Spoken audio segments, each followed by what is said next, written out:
দুরুদ, ইস্তেগফার, দোয়া ইউনুস, এই তিন আমল পাশাপাশি ইয়া জাল জালালি ওয়াল ইকরাম, এই চারটা জিনিসকে এমনভাবে ধরছে, বিশেষ করে দুরুদ, স্পেশালি সারাক্ষণ দুরুদ।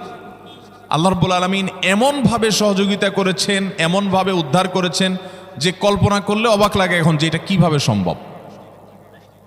ভাইরা আমার, এক সাহাবী নবী করিম সাল্লাল্লাহু আলাইহি ওয়াসাল্লামের কাছে এসে বলছে, ইয়া রাসূলুল্লাহ, আমি যে দোয়া করি এই দোয়ার মধ্যে আমি নিজের জন্য করব, আমার ছেলে মেয়ের জন্য করব, অনেক কিছু করব, এটা সেটা, রিজিক চাইবো, সুস্থতা চাইবো, অনেক কিছুই তো আল্লাহর কাছে চাইবো।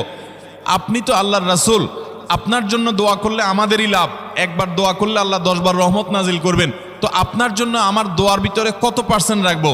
সাহাবী বারবার বিভিন্ন পার্সেন্টেজ বলছিলেন যে 3 ভাগের 1 ভাগ আপনার জন্য রাখি ইয়া রাসূলুল্লাহ, অর্ধেক রাখি, আরো বেশি করে রাখি। তিনি যত বলছেন নবী করিম সাল্লাল্লাহু আলাইহি ওয়াসাল্লাম আরো বাড়ানোর জন্য তাকে উৎসাহ দিচ্ছিলেন। এক পর্যায়ে যখন তিনি বললেন, ইয়া রাসূলুল্লাহ,